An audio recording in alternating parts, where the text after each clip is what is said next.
In the spring of 1974, a farmer named Yang Jifa thrust his hoe into the dry loess soil of Lintong County, Shaanxi Province, China, searching for water.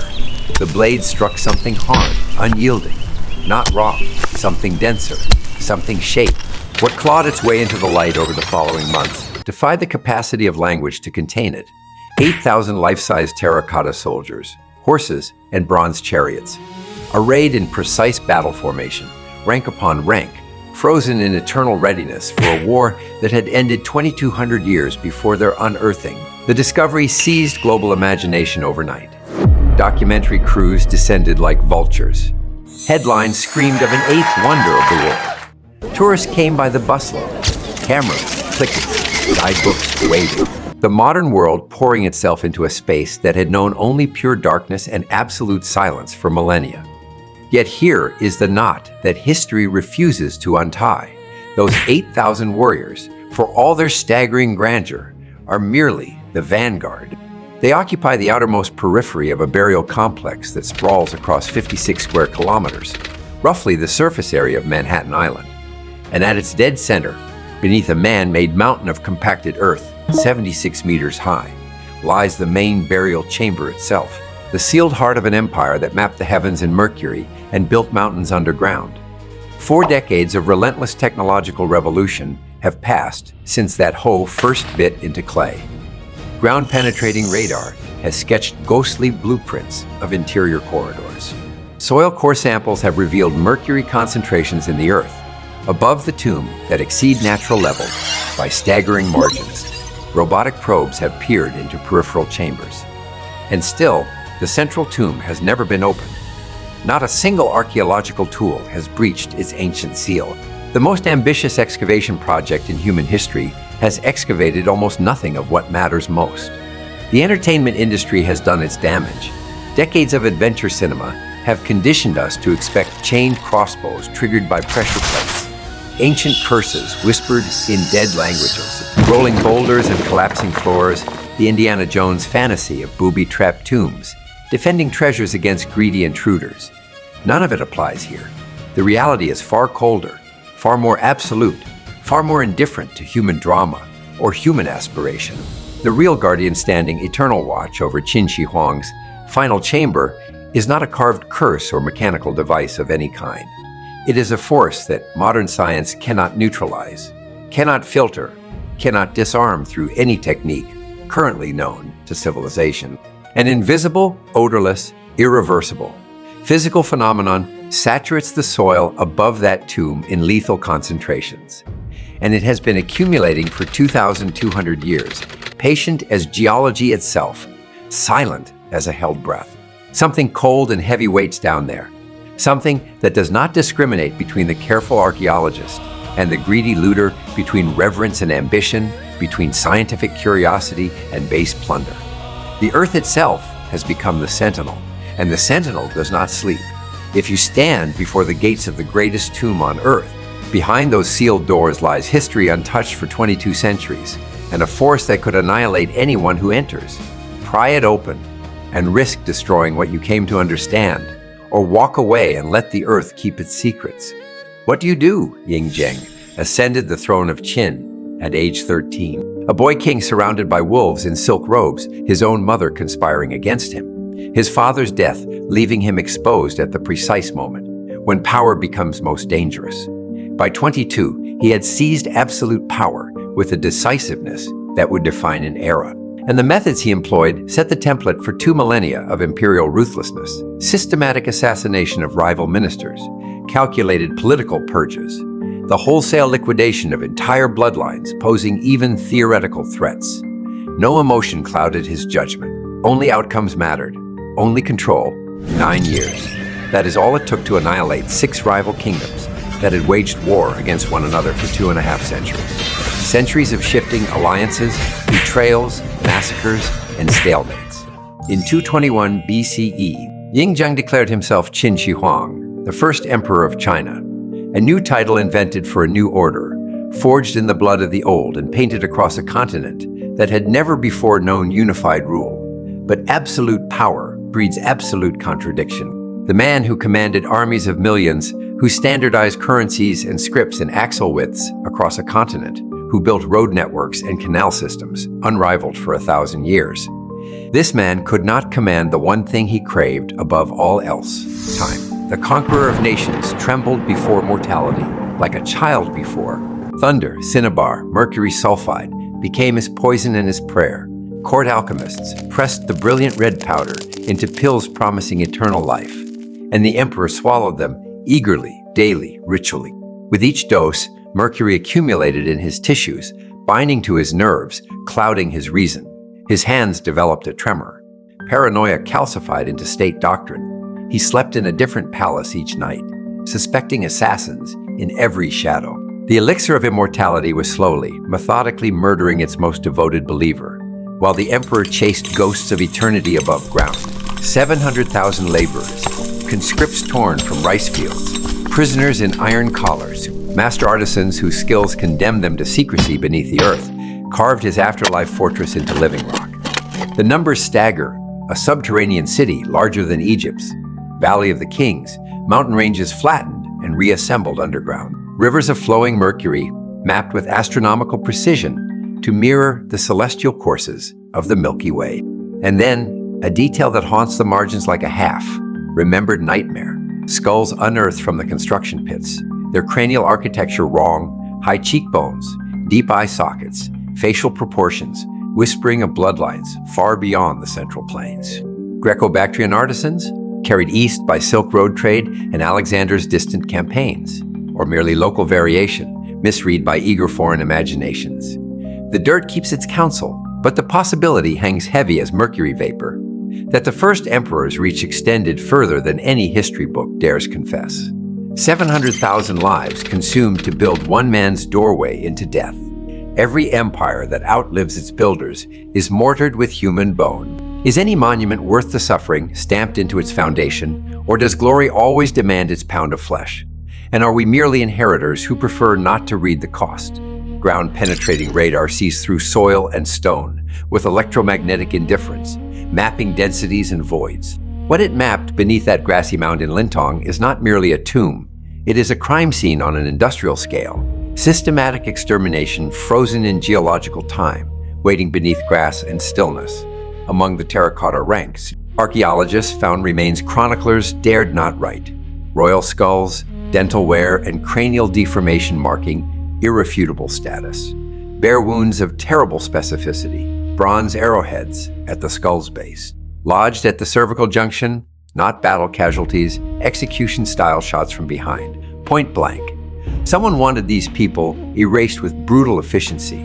98 satellite tombs cluster around the main mound. Inside, skeletons of young women, bones still bearing cartilage of youth, rest in pieces within timber chambers. Limbs severed at joints, quartered, methodical, bones in ritual patterns, bodies dismantled by someone intimate with their components. Historical texts provide context archaeology cannot. Hu Hai, Qin Shi Huang's youngest son, seized the throne through conspiracy and forgery. His father died in 210 BCE, and Hu Hai, guided by the eunuch Xiao Gao, buried truth beneath forged edicts. But a usurper's crown sits loose. To tighten it, Hu Hai murdered every sibling. Brothers by the sword, sisters by methods records hint at through silence. Pregnant concubines disposed of. Any with the first emperors, blood marked for erasure. These are not burials. They are evidence of a dynasty devouring its own flesh. Each corpse a brick in a rain that collapsed in 3 years, swept to ash by the paranoia that built it. Above these chambers, earth presses down with 22 centuries of silence. Air does not circulate. In the absolute dark, silence has mass.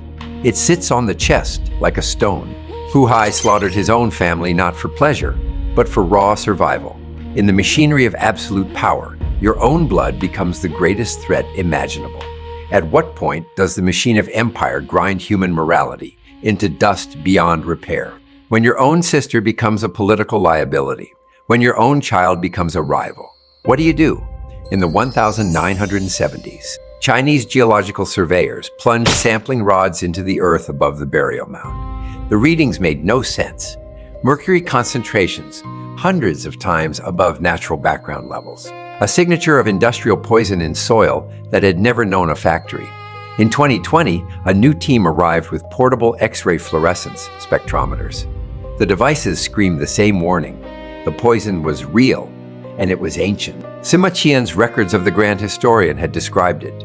Rivers of mercury carved to mirror the Yangtze and Yellow rivers, an underground cosmos where liquid silver flowed beneath a ceiling studded with pearl stars. For 2 millennia, scholars dismissed it as poetic exaggeration. The instruments do not lie.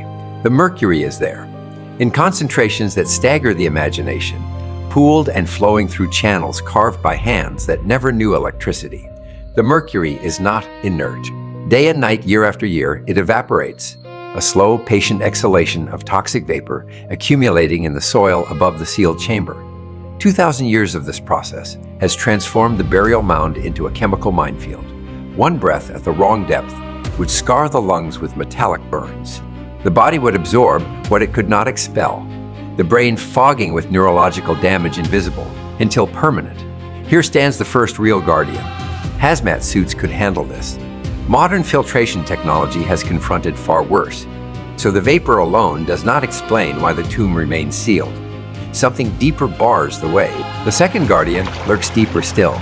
Ground-penetrating radar and seismic tomography have mapped a colossal subterranean water management system. Passing through 3 springs, the ancient texts whispered about 3 separate aquifers, their water pressure held in precarious balance by engineering that predates Rome. Channels reinforced with rammed earth and clay seals that have endured 20 centuries of hydraulic assault drive a shaft through that equilibrium. And the physics collapses like a card structure in a gale. All 3 aquifers would breach simultaneously, flooding inward with the force of ruptured dams. The underground palace would dissolve into a waterlogged grave, its contents destroyed not by human choice, but by hydrological inevitability. Every artifact, every scroll, every carved figure would be swallowed by the same water that made life possible above. Not curses, physics. Nature itself has become the tomb's final defender, an irreversible trap that turns every shovel into a weapon of annihilation. Nature has drawn its final red line: force the tomb open and destroy everything inside, or let it remain sealed in darkness forever. There is no third path. Which do you choose? But mercury vapor can be filtered. Groundwater can be pumped. We have sent humans to the ocean floor and to the vacuum of space, to the radiation hell of Fukushima's reactor vessels. Do not tell me we cannot handle poison gas and water. The question was never about capability. It was about something far more terrible that no technology can fix. Archaeologically dangerous. This is the term that haunts every conversation about the tomb, hanging in the air when specialists gather. It means instant, irreversible annihilation, the moment air touches what lies within. Not damage. Annihilation, total, final. Absolute.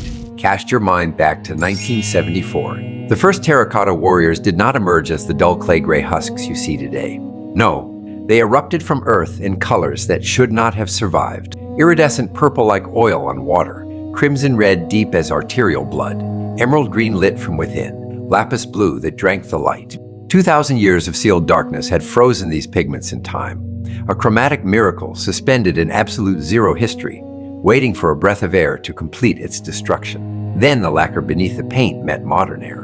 Within 15 minutes, the time it takes to drink coffee, the ancient coating cracked like a living thing breaking bones. The pigments curled like burning parchment, flaked in strips no wider than a fingernail, drifted to the floor as dust that rose on their breathing. 2 millennia of preservation, undone in the time it takes to exhale. Before the workers could process what they saw, the colors were gone forever. This was not a one-time failure of protocol. It happens every single time.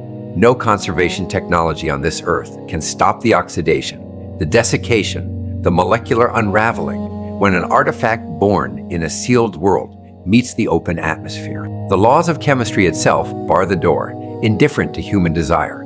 Now imagine the main chamber, the prize, the heart, the emperor's own resting place. Silk scrolls bearing Qin literature, philosophy. Perhaps the emperor's own words would crumble to ash before a single sentence could be read. Bamboo strips with calligraphy would warp and split like dry kindling. Murals covering every surface would flake and fade into gray nothing. The coffin itself, whatever its composition, would disintegrate under the assault of oxygen it has never before encountered. The only solution defies imagination itself. Construct a hermetically sealed, oxygen-free structure, the size of Manhattan, over the entire tomb complex, an impossibility no government on Earth would contemplate. The ancient Chinese built the most effective time capsule in human history, and we cannot open it. Their sealed darkness preserves what our greatest technology cannot. The tomb mocks us with our own inadequacy. Your curiosity screams to know what silk scrolls, what lost philosophy, what secrets lie inside. But opening the door annihilates the very thing you want to understand. Can you resist the urge to look? Here is the final irony that history delivers with its customary, indifferent cruelty. The man who murdered hundreds of thousands to build a monument to eternal power, who buried scholars alive, who conscripted peasants until their bones showed through their skin, who burned books and rewrote the past. His empire collapsed within 3 years of his death. The Qin dynasty lasted 15 years in total. All that blood, all that treasure, all that unimaginable labor piled mountain high. And the dynasty evaporated like morning mist under a summer sun. The name Qin, from which China itself derives, outlived the nation that bore it by 2,000 years. History teaches only through trauma. In the 1870s, Heinrich Schliemann blasted through the ruins of Troy with dynamite, obliterating the very archaeological layers that held the answers he most desperately sought. Modern archaeology learned restraint only by weeping over what was destroyed. We do not dig, not because we cannot, but because we finally, painfully, understand the cost of curiosity. The shovel that unearths also murders. And here rises the supreme paradox. Qin Shi Huang achieved the immortality he craved, but not through mercury elixirs that rotted his mind, not through armies of clay that cannot move, not through laws that his successors shattered within months.